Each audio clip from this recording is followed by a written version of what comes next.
HOA thought they owned my lake. I proved them wrong with one gate valve. I bought my house on the edge of a quiet lake thinking I had finally found peace. The water was calm, the trees lined the shore, and every morning I could watch the sunrise over the ripples of the lake. For months, everything was perfect until the homeowners association decided they had authority over my property. One afternoon, I received a letter in the mail. It stated that the lake behind my house was considered community property and that I would need to stop using it for personal purposes. I read the letter twice and then laughed to myself because the deed in my possession clearly showed the lake was on my land. Still, the HOA pushed harder. They started showing up at my dock taking pictures, as if building a case against me. They even held meetings without inviting me where they voted to restrict access to the water. It was ridiculous. I had lived in enough neighborhoods to know how far an HOA could go with intimidation, but this time they had picked the wrong person. Instead of arguing, I decided to use their arrogance against them. I knew something they did not. The lake was not a natural lake. It had been created decades ago by the previous landowner using a small dam and a gate valve that controlled the water level. When I purchased the property, that valve became mine along with everything else written in the deed. So while the HOA strutted around talking about community rights, I kept my secret quiet and waited. One Saturday morning, they held an official event on the water. They brought kayaks, paddleboards, and even invited families to picnic on what they now declared a shared space. I stood on my porch sipping coffee and watching the scene unfold with a grin. By noon, the place was crowded, and the president of the HOA was making a loud speech about rules and regulations. That was when I decided it was time to remind them who really owned the lake. I walked down to the edge of the dam, where the old gate valve was tucked away behind some brush. Few people even knew it was there, but I did. With one steady turn of the wheel, the sound of rushing water echoed through the air. The lake began to drop slowly at first, then faster, as the valve opened wide. Within minutes, kayaks were scraping the muddy bottom, and the dock the HOA members were standing on tilted awkwardly. People scrambled in confusion, not understanding what was happening. The HOA president shouted orders, waving his arms, but no one could stop the water from draining because the control was mine, and mine alone. I leaned casually against the post and watched the chaos unfold. Neighbors looked toward me, realizing I was the only one calm in the storm. Some ran up demanding answers, but I simply pointed to the deed nailed in a frame inside my porch. The truth was clear. The HOA had no power here. They thought they owned the lake, but all it took was one gate valve to show them how wrong they were. The president of the HOA stomped toward me, his shoes sinking into the muddy shoreline as the water continued to fall. His face was red with anger, and he demanded that I close the valve immediately. I stayed calm and told him that this was my property and my right, and that he and his board had been trespassing since the day they decided the lake was theirs. The crowd that had gathered began whispering, some of them clearly embarrassed by the way the HOA had handled things.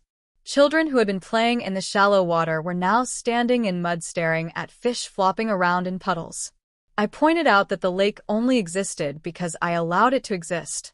Without my control, it could vanish entirely. The HOA president tried to threaten me with fines, but his words fell flat because everyone around us had seen the deed I displayed.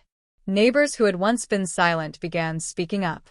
They admitted they had felt bullied by the HOA for years, but never dared to challenge them. Now they watched as the illusion of their power crumbled in the mud. The sound of rushing water echoed like thunder across the valley. The president grew desperate, shouting that he would call the authorities. I shrugged and told him to go ahead because the sheriff already knew about the dam and the valve when I purchased the property. That silence, which followed, was heavier than the water that had been drained. It was the sound of defeat. But I was not done yet. I reminded the HOA that every rule they tried to enforce meant nothing without respect from the people who lived here. And respect could not be forced with threats, fines, or fake votes. It had to be earned. The lake continued to drop, revealing stumps, rocks, and even an old bicycle long buried under the water. The children laughed, pointing at the strange shapes rising from the muck, while their parents shook their heads in disbelief. The HOA president tried to rally one last time, but no one listened. Even his closest allies avoided his eyes, knowing they had been caught in a lie. I turned the valve slowly back until the rush of water stopped and the lake settled at a lower level than before. Then I told them all plainly that whether the lake stayed full or whether it vanished entirely was up to me and only me. The crowd began to disperse quietly, some still whispering, but many looking at me with new respect. For the first time, the HOA had no answer, no plan, no control. And I knew this was only the beginning. The sun dipped lower in the sky, painting the half-drained lake in shades of gold and copper. I stood near the valve, calm and steady, while the last ripples of water lapped against the exposed mud. The president of the HOA lingered at the edge of the crowd, fuming but powerless. His suit was splattered with mud, his voice hoarse from shouting, and yet no one stood by his side anymore. Neighbors who once nodded along to his rules now walked past him without a glance. I could see doubt creeping into their eyes, doubt about whether they ever needed an HOA at all. One older neighbor approached me carefully. She had lived here longer than anyone else, and her voice carried weight among the people. She asked softly if I planned to keep the lake drained forever. I smiled and told her the truth. The lake was a gift when cared for properly, but it was never meant to be claimed by those who had no right over it. It belonged to the land and to those who respected it, not to a board obsessed with power. Her face lit with understanding, and she turned to the others, repeating my words with more conviction than I could have imagined. People nodded, some clapped quietly, and others muttered that maybe it was time to put the HOA in its place once and for all. The president heard this and snapped. He shouted that I was manipulating everyone, that I was selfish and reckless. But his voice cracked, and his words only made him look smaller. I walked past him without a word, heading toward my porch, where the framed deed still hung clear and undeniable. Behind me, the drained lake stood as proof more powerful than anything I could have said. The crowd followed, slowly murmuring about what they had seen. They knew the truth now.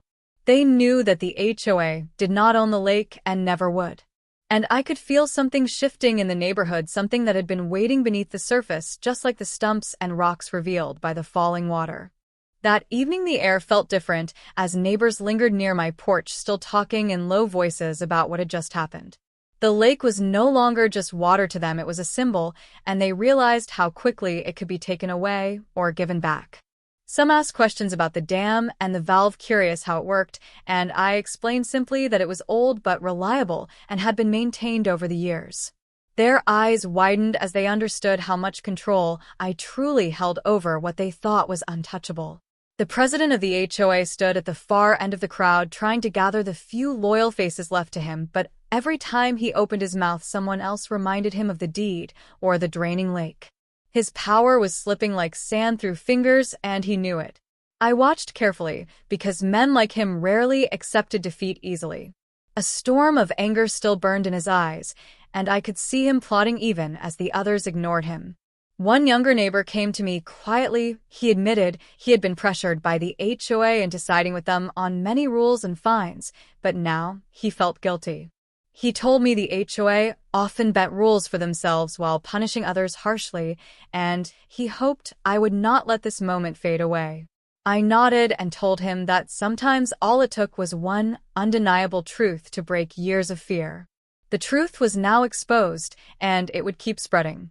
The crowd thinned as darkness came and lanterns glowed from porches across the neighborhood.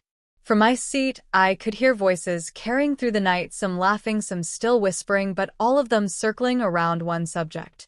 The HOA was no longer untouchable, and the lake was no longer theirs to claim. The next morning I walked down to the lake early while the mist still clung to the waterline. The level had settled lower than usual, leaving a wide stretch of damp earth exposed where cattails and reeds now bent in the cool air. It looked raw and untamed, but also honest, nothing hidden, nothing claimed by anyone but the land itself.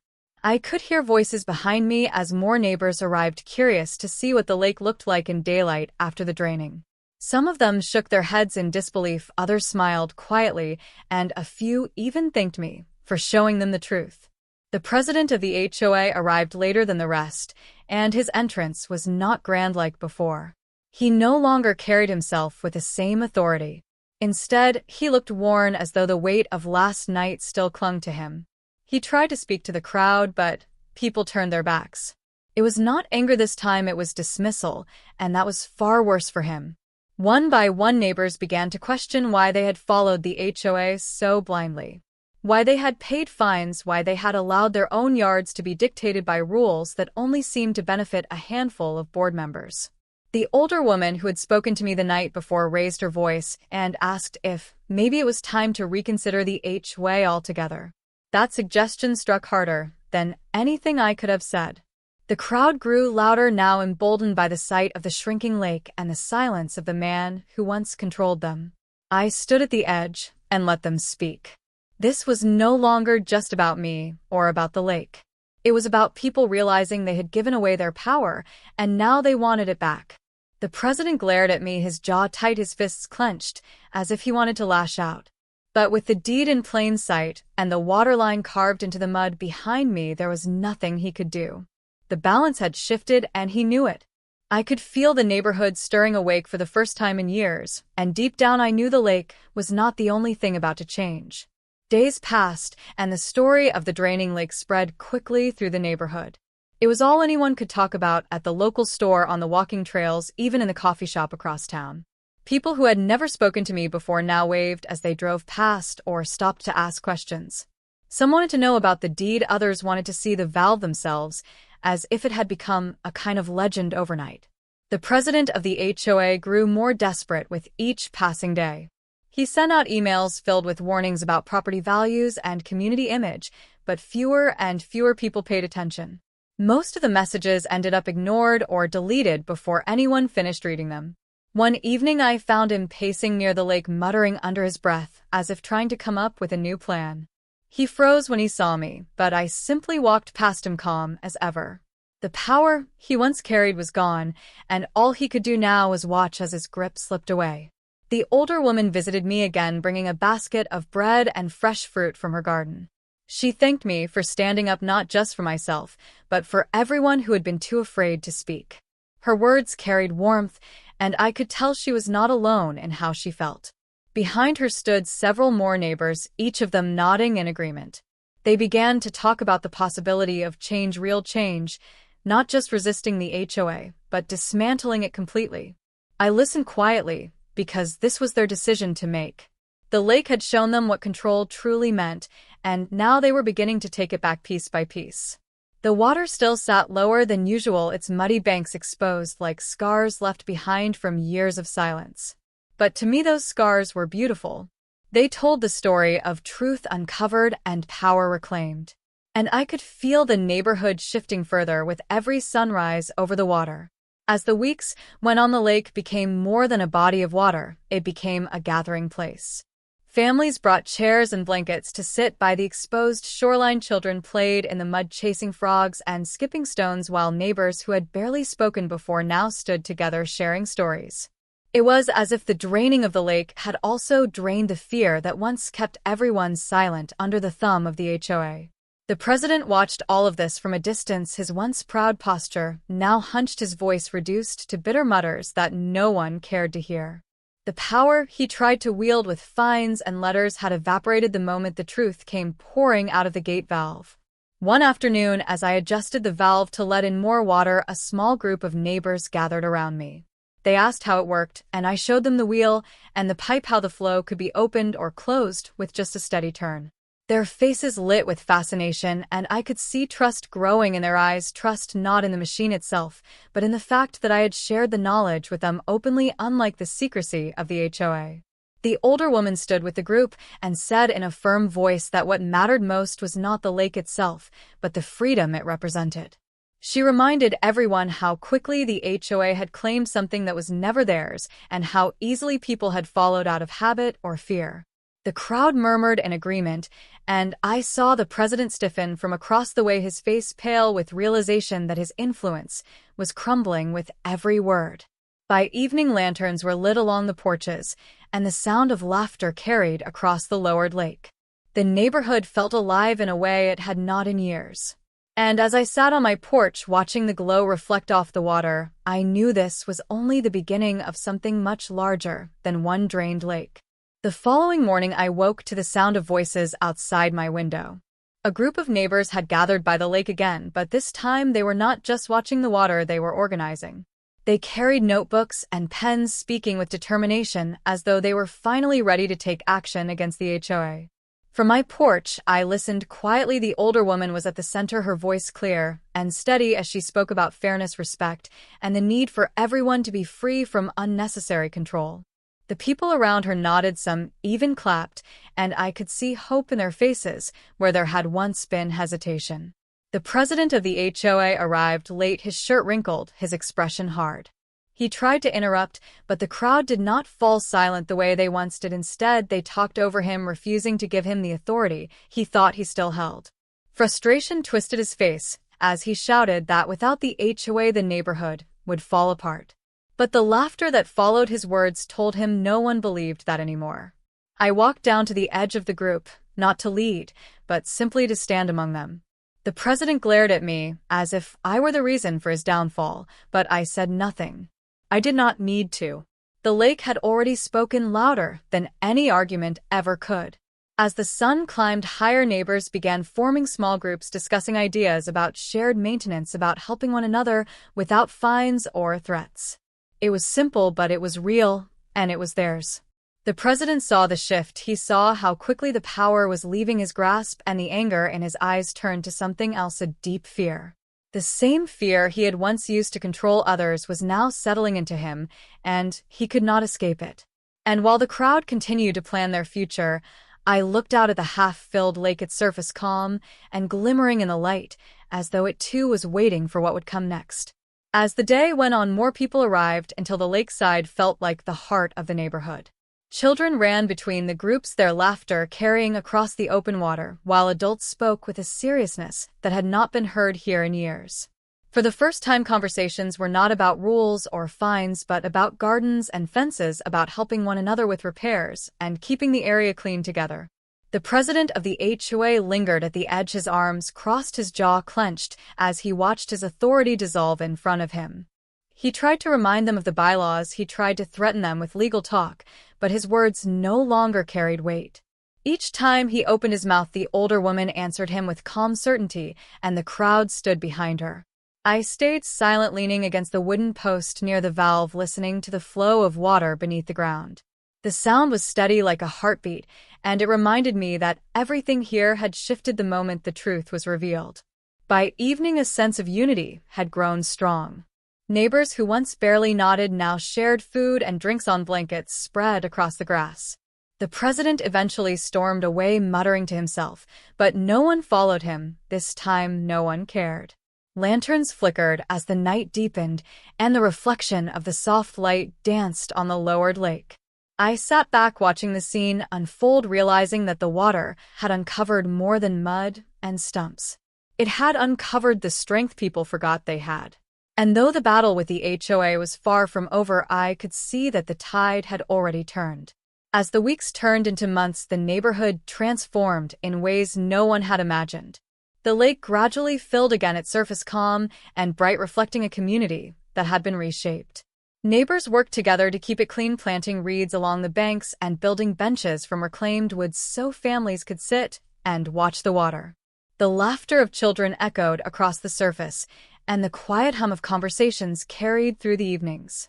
The HOA president tried a few more times to regain control, sending letters and even threatening lawsuits, but each attempt was met with silence or laughter. He was no longer feared, he was simply ignored. Eventually, he resigned his position, and the HOA that once ruled over everyone fell apart piece by piece until nothing was left but memories of fines and threats. In its place, the neighborhood built something stronger, not an organization with rules and punishments, but a simple agreement among neighbors to look out for one another. And at the center of it all was the lake. No longer claimed by a board, no longer a symbol of control, it became what it was always meant to be: a place of peace, a place of life, a place for everyone to share. I often sat on my porch, watching the water shimmer in the fading light. The gate valve still rested at the edge of the dam, a reminder of how close we had come to losing it all. But now I knew that the true power was never in the valve or even in the deed. It was in the people who had finally remembered that they did not need to be ruled to live free. And as the sun set over the calm waters, I knew the lake would always remain ours, not because of paper or pipes, but because of the unity it had awakened in every heart around it.